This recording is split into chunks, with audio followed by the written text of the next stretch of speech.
সুপ্রভাত বাংলাদেশ। কেমন আছেন আপনারা? কেমন আছেন আপনি? আশা করি ভালোই আছেন। সকাল হয়েছে একটু আগে, ভাবলাম এখন ভিডিওটা শ্যুট করে ফেলি। প্লিজ পানি খান, পানি খাওয়া উচিত, বুঝছেন? ও বাই দ্য ওয়ে, ছোটোবেলায় একটা জিনিস মনে আছেন যে আমরা এই বোতলের মুখার মধ্যে করে কোল্ড ড্রিঙ্কস বা পানি নিয়ে খেতাম এবং এমন একটা ভাব করতাম যে কি নেশা করে ফেলছি, মানে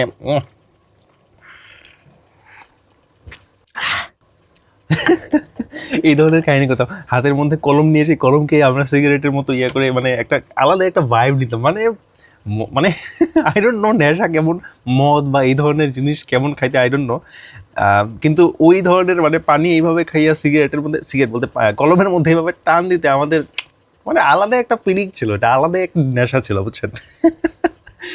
তবে আমার ভাগ্য ভালো যে আমি কোনো ড্রাগসের মধ্যে এডিক্ট হইনি। আপনি যদি অ্যালকোহল কনজিউম করেন বা আপনি যদি বিড়ি সিগারেট খান, আই মিন হ্যাঁ, ডোপামিন রিলিজ তো হয়, আমি আপনাকে কিছুই বলবো না, মানে আমি বলার কেউ না, ঠিক আছে? আপনি আপনার জীবনটাকে এনজয় করতে থাকেন। তো এখন আমি আসলে আজকের ভিডিওটা আসলে কী নিয়ে বলবো, সকালবেলা ঘুম থেকে ওঠার পরে আসলে মনটা একটু খারাপ ছিল। লাইক খারাপ থাকার কারণ হচ্ছে মানে ওই স্বপ্নটা একটু খারাপ দেখছি। লাইক মৃত্যুর স্বপ্ন বলতে মানে আমার না, কাছের মানুষ, আপনজন। আপনিও নিশ্চয়ই এই ধরনের স্বপ্ন হয়তো মাঝে মধ্যে দেখেন, তাই না? তো মনটা খারাপ হয়ে যায়। তো আমার আজকের ভিডিও টপিক হচ্ছে মনটা ভালো করার কোনো টেকনিক সম্পর্কে যদি করি, কারণ আমি আমার জীবন আই এম সো সরি মন বহুবার খারাপ হয়েছে, কারণ যেহেতু আমি একটা ইন্ট্রোভার্ট মানুষ ছিলাম, এখন বর্তমানে অ্যাম্বিভার্ট। তো ঘর কোনো মানুষ ইন্ট্রোভার্ট বা অসামাজিক মানুষ, ঠিক আছে, আমরা আসলে মানে পদে পদে মন খারাপ করতে থাকি। লাইক কোনো কিছু একটা হয়েছে, আমরা মন খারাপ করে ফেলি, তুচ্ছ একটা জিনিস যেটার মধ্যে মন খারাপ করার কোনো কারণই নাই। লাইক সামনের একটা মানুষ হাঁচি দিল, এই মানুষটা আমাকে দেখা মুখ বিকৃত করে কেন হাঁচিটা দিল? হাঁচি দেওয়ার সময় তো মুখ বিকৃত হবেই, তাই না? এটাই স্বাভাবিক। এখানে মন খারাপ করার কিছু নাই, এটা দুনিয়ার সব মানুষ এমনি মুখ বিকৃত করেই হাঁচি দেয়। তো আমাকে দেখে করে নাই, তো মানে তুচ্ছ থেকে তুচ্ছ বিষয়ের মধ্যে আমরা যারা ইন্ট্রোভার্ট ছিলাম মানে আছি, তো ওরা কিন্তু এই তুচ্ছ থেকে তুচ্ছ জিনিসের মধ্যে মন খারাপ করে ফেলে এবং পরবর্তী কিছু সময়ের মধ্যে মনটা ভালোও হয়ে যায়, ঠিক আছে? তো এটা আমি আসলে বলতে পারবো যে মন ভালো করার technique, I think I am the best. আপনাদের যদি এক্সট্রোভার্ট থাকেন, আপনাদের যদি মন খারাপ হয়ে থাকে, তাহলে আমাদের কাছ থেকে পরামর্শ নিয়েন। তো মন ভালো করার, মন খারাপ করার ব্যাপারটা আমি বলি। মন খারাপ সাধারণত প্রবলেমের কারণে হয়। আপনার কোনো একটা প্রবলেম আছে, সেই প্রবলেমের কথা চিন্তা করতে করতে আপনার মন খারাপ হয়ে যাবে। আপনাকে একটা কথা বলি, দুনিয়ার মধ্যে হেন কোনো মানুষ আছে যার কোনো প্রবলেম নাই? হেন কোনো মানুষ, আপনার আশেপাশের কোনো একটা মানুষ, আপনার বাবাকে দেখেন, আপনার বাবার জীবনে 100টা প্রবলেম, কিন্তু উনি খুব কনফিডেন্টভাবে আগায় যেতেছে, একটা একটা করে সলভ করতেছে বা সামথিং। তো হেন কোনো মানুষ নেই যে মানে প্রবলেম ফেস করে না বা ফেস করছে না। কিন্তু কথা হচ্ছে প্রবলেম নিয়ে চিন্তা না করে প্রবলেমকে এই লেবু কচলায় যখন তিতা হয়ে যায়, তো প্রবলেমকে কচলায় না, জাস্ট আপনি দেখছেন, বুঝা ফেলছেন বা বুঝার চেষ্টা করতেছেন, এটাকে ভাঙার চেষ্টা করেন, স্টেপ নেন, প্রবলেমটা সলভ করতে থাকেন। লাইক আপনি মানে কোনো একটা পাহাড় কাটতে গেছেন বা কোনো একটা পাথর ভাঙতে গেছেন, আপনি পাথরের মধ্যে তাকায় রইলে মানে পাথর তো ভাঙবে না, তাই না? আপনি তাকায় রয়েছেন 1 ঘন্টা ধরে, তাকায় রয়েছেন, এটা তো অনেক শক্ত একটা পাথর হবে, আমার কাছে কি ইকুইপমেন্ট আছে? হ্যাঁ, আমার কাছে হাতুড়ি আছে, হাতুড়ি দিয়ে কি এটা ভাঙবে? আমার কাছে ওই ছেনি আছে, ওই ছেনি দিয়ে কি এটা ভাঙবে? ভাঙবে না মনে হয়। ইতিহাস কি বলে দেখি, গুগলের মধ্যে একটু সার্চ দেওয়া যে এদের কি আসলে আছে, হাতুড়ির ওজন হচ্ছে এইটা, ছেনির ধারের একক হচ্ছে এইটা। হ্যাঁ, আপনি এই ধরনের জিনিস এইভাবে কচলায়া ইনফরমেশন দেখা ইতিহাস ঘাইটা আপনার কি কোনো কাজ হবে? পাথরটা কি ভাঙছে? এর চেয়ে বরং আপনি ছেনি হাতুড়ি নেন, ওই জায়গার মধ্যে গিয়ে একটা বাড়ি মারেন, প্রত্যেকটা বাড়ির সাথে সাথে আপনার কনফিডেন্স বুস্ট হবে যে হ্যাঁ, আমি এটাকে ভাঙা ছেড়ে ফেলতে পারবো। So this is the thing, প্রবলেমকে কচলায়া সময় নষ্ট করার থেকে ভালো প্রবলেমের ভিতরে ঢুকেন, একটু একটু করে প্রবলেমটাকে সলভ করার চেষ্টা করেন, eventually the problem will be solved completely এবং আপনি খুশি হয়ে যাবেন। তো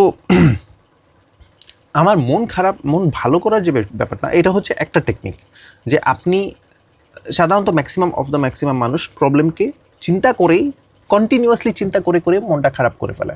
সো ফার্স্ট টেকনিক, প্রবলেম নিয়ে এত বেশি চিন্তা করে না, প্রবলেমের ভিতরে ঢুকেন, সলভ করার চেষ্টা করেন, আস্তে আস্তে আপনার মনটা ভালো হয়ে যাবে। এটা হচ্ছে ফার্স্ট টেকনিক। সেকেন্ড টেকনিক হচ্ছে প্রবলেমকে আপনি, আপনার জীবনে 10টা প্রবলেম আছে, তার সাথে হয়তো একটা ভালো ব্যাপারও আছে।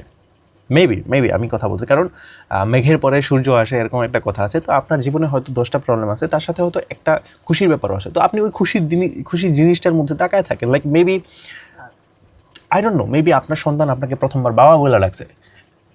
এটা আপনাকে বলে দিতে হবে না, আপনি সারা মাস খুশি থাকবেন, এটা নিয়ে আপনি সারা মাসই আপনি হাইপচাপ থাকবেন, এটা মনে হয় বলা, এটা অন্য জিনিস, এটা স্বাভাবিক জিনিস হয়ে গেছে। লাইক আই ডোন্ট নো, আপনি হয়তো অনেক দিন পরে ক্রিকেটের মধ্যে থাকে না, অনেক দিন মানে পাড়ার মধ্যে খেলতেছে বাচ্চা কাচ্চারা, আপনি ব্যাটটা ধরছেন, অনেকদিন পরে খেলবো, ঠাস করে একটা ছক্কা মেনে দিয়েছেন, এত সুন্দর একটা ছক্কা হয়েছে যে আপনি মনটা খুশি হয়ে গেছেন। এই খুশিতে আপনি 1 সপ্তাহ কাভার করে ফেলতে পারবেন।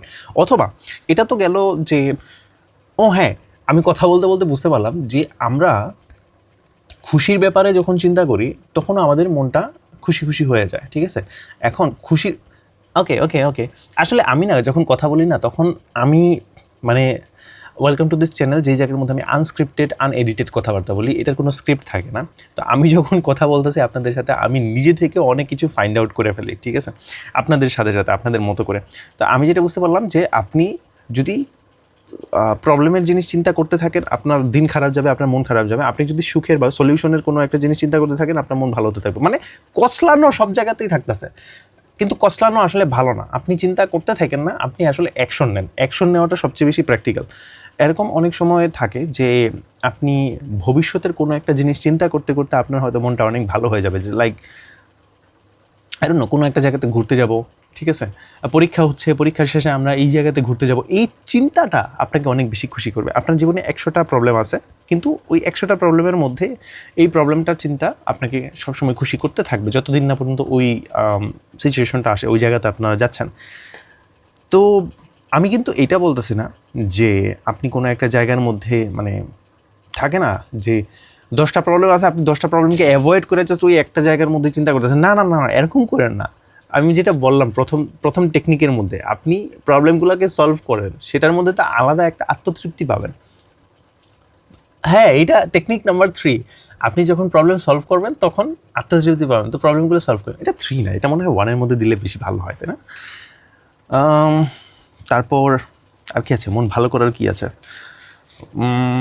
রেডিও শোনেন, পডকাস্ট শোনেন, এইটা অনেকের, এই মিডিয়া কনজিউম করতে পারেন, এইগুলোর মধ্যেও মন মানুষের ভালো হয়ে যায়।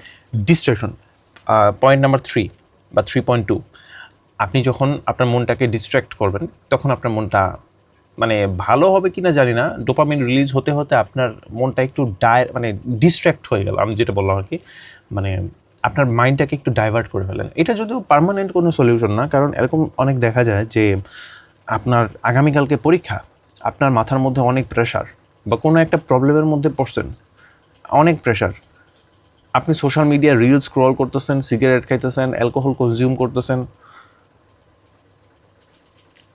এতে করে কি আপনার প্রবলেমটা শেষ হয়েছে? আপনি ওই মুহূর্তে হয়তো অনেক বেশি মজা পাচ্ছেন, অনেক বেশি আনন্দ পাচ্ছেন, এটা কোনো পার্মানেন্ট সলিউশন না। তো পার্মানেন্ট সলিউশন, আমি যেটা বুঝতেছি, প্রবলেমের ভিতরে ঢুইকা আপনি যখন লাফঝাপ করবেন তখনই আপনি পার্মানেন্ট সলিউশনটা, পার্মানেন্ট খুশিটা পাবেন, তাই না? মানে আমি যেটা উপলব্ধি করতে পারতেছি যে আপনি যদি পার্মানেন্ট খুশি চান তাহলে আপনাকে প্রবলেমকে সলভ করতে হবে।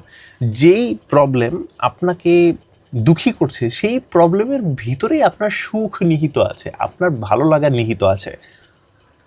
ওয়াও, আজকের টপিক মোটেও এটা ছিল না যে আমি আমার কথা, মানে আমি যখন ভিডিওটা শুরু করবো, আমি কখনোই চিন্তা করিনি যে আমি এইভাবে এই দিক দিয়ে চলে যাব।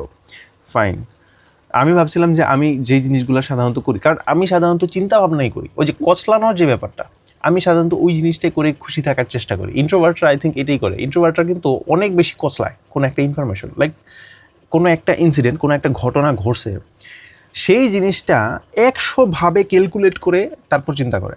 লাইক আচ্ছা, ওই মানুষটা আমার দিকে তাকাইছে, ওই মানুষটা আমার দিকে তাকায় কী কী চিন্তা করতে হয়, মানে সম্ভাব্য কী কী জিনিস চিন্তা করছে হয়তো, যে এই ছেলেটার ড্রেস আপ খারাপ, বা এই ছেলেটার হয়তো এই ছেলেটা কি কোনো ক্রিমিনাল, এই ছেলেটা, আরে মানে যেই জিনিসটা কখনো একটা মানুষ চিন্তা করতেও পারে না, ওই সমস্ত জিনিস কিন্তু ইন্ট্রোভার্টরা চিন্তা করে ফেলে।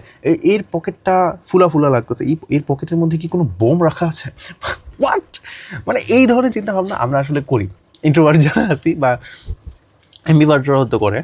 তো যেগুলো কখনো হয় না, কচলানো যেটাকে বলে, তো কচলানো জিনিসটা আসলে খারাপ জিনিস। মানে খারাপ জিনিস বলতে আপনি হুদাই একটা, মানে আমি ডিসরেসপেক্ট করতেছি না, যেহেতু আমি নিজেও মানে এই ধরনের জিনিস করে রাখছি, সো আমি কাউকে ডিসরেসপেক্ট করতেছি না, বাট আই থিঙ্ক প্রবলেমের দিকে সলিউশন করাটা পার্মানেন্ট একটা জিনিস। এই জায়গার মধ্যে আমাদের করা, এগোনো উচিত, স্টেপ আপ করা উচিত, স্টেপ ইন করা উচিত। স্টেপ আপ না স্টেপ ইন, আমার ইংরেজি একটু কাঁচা। স্টেপ আপ মানে কি? স্টেপ আপ, স্টেপ ইন মানে ভিতরে ঢুকতে, তাই না? স্টেপ আপ মানে জানি না আমি যখন, মানে আমি তো বাসার বাইরে থাকা হয়েছে, স্কুল কলেজ, এখানে হোস্টেল লাইফ বা বিভিন্ন জায়গাতে। তো আমার বন্ধুরা না মাঝে মধ্যে আমাকে বলতো যে তুই যখন ঘুমাস না, মানে তুমি যখন ঘুমাও না, তখন স্মাইল করো। মানে কী স্বপ্ন দেখো তুমি যে ঘুমের মধ্যে তুমি স্মাইল করতেছো? কেউ আছে নাকি তোমার জীবনে? আসলে কেউ নাই। এটা স্কুলের ঘটনা, তো মানে স্কুল না, স্কুলের পরবর্তীতে ঘটনা এটা।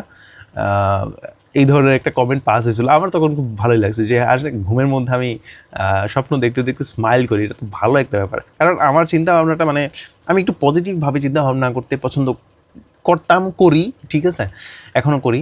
মানে আমার ঘুমাইতে গেলে, মানে আমি চিন্তা ভাবনা করতাম যে আমি হয়তো মানে খুব ভালো ভালো কিছু কাজ করব এবং টিচারদের কাছ থেকে সম্মান কুড়াবো, যে সম্মান না, লাইক স্নেহ কুড়াবো, টিচাররা বাবা দিবে, ঠিক আছে, যে নাইম তুমি তো খুব ভালো একটা কাজ করছো, ভেরি গুড, তুমি সামনে এরকমভাবে করবা, ফুল সাপোর্ট। এই ধরনের জিনিস আমি চিন্তা ভাবনা করতাম ঘুমের আগে। তো ঘুমের ভিতরেও এই ধরনের মানে ব্যাপার স্যাপারই থাকতো, লাইক পজিটিভভাবে চিন্তা করতাম, পজিটিভ স্বপ্ন চলে আসতো, স্মাইল করতাম, এইটা মানুষরা দেখতো। সো ভালো ভালো স্বপ্ন দেখতাম, এটা খুব, মানে আমি ব্লেসিং বলবো, বা আপনি যেমনভাবে চিন্তা ভাবনা করবেন আপনার স্বপ্নগুলো তেমন হবে। মানে আমি অ্যাকচুয়ালি ঘুমের স্বপ্ন বলতেছি, ঠিক আছে, এমন ওই স্বপ্ন না যে স্বপ্ন, এটা না যে আপনাকে আপনি ঘুমিয়ে ঘুমিয়ে দেখেন, স্বপ্ন হচ্ছে সেটা যেটা আপনি, যেই স্বপ্ন আপনাকে ঘুমাতে দেন, আমি ওই স্বপ্নের কথা বলতেছি না, আমি অ্যাকচুয়ালি ঘুমের স্বপ্নের কথা বলতেছি, ঠিক আছে। তো পজিটিভ থাকেন, ঠিক আছে। নেগেটিভিটির ভিতরেও পজিটিভিটি খোঁজা একটা আর্ট। আমি বলতেছি না যে সমস্ত নেগেটিভিটিকে চোখ বন্ধ করে ওদেরকে অ্যাভয়েড করেন, আমি বলছি সমস্ত নেগেটিভিটিকে জড়ায়া ধইরা পজিটিভিটির দিকে মানে তাকায়া থাকেন। এটা কেমন চলে দিল, এটা কেমন জানি চলাইতেছে এটা, লাইক মানে সব কিছু নিয়েই তো, মানে ভালো খারাপ সব কিছু নিয়ে একটা মানুষের জীবন। তো সব কিছুকে আঁকড়ে ধরে রেখে আপনি বাকি সব কিছু ইয়া করেন। লাইক এখন আমি একটা জিনিস দেখছি, আমি যদি 5 মিনিটের কথা বলি, 5 মিনিট কথা বলি, তাহলে মনে হয় একটু গুছায় কথা বলতে পারি। 10 মিনিটের ভিতরে আমি মোটামুটি কথাকে একটা শেপ দিতে পারি। 10 মিনিটের পরে যদি ভিডিও বড় হয়ে যায়, তখন আমি আর শেপ দিতে পারি না, আমার কথাগুলো একটু ছাড়া ছাড়া হয়ে যায়, আমি গুছায় মানে রাখতে পারি না। সো আমার স্ট্যামিনা, আমি বুঝতে পারতেছি যে আমার ফুল স্ট্যামিনা হয়তো 5 মিনিট, আমি এটা বুঝতে পারতেছি। এই স্ট্যামিনাটা মানে কমপ্লিট গুছায় যদি কথা বলতে, এই স্ট্যামিনাটা আমাকে 10 মিনিটে নিতে হবে, বা 13 মিনিট, ঠিক আছে, এখন 13 মিনিট হয়ে গেছে, 13.5 মিনিট হয়ে গেছে, ফাইন। আচ্ছা, বাই দ্য ওয়ে, আজকের ড্রয়িংটা এখনও পর্যন্ত আঁকি নাই, তো আমি এডিট করে আপনাদেরকে দেখাই দেবো কেমন হয়েছে। আপনারা জানেন, আপনারা তো কমেন্ট করেন না, আর এই পর্যন্ত ভিডিও হয়তো অনেকে দেখে না। আর আজকের পর্যন্ত এই পর্যন্তই, আপনারা সবাই ভালো থাকবেন। আসসালামু আলাইকুম রহমতুল্লাহি ওয়া বারাকাতুহু।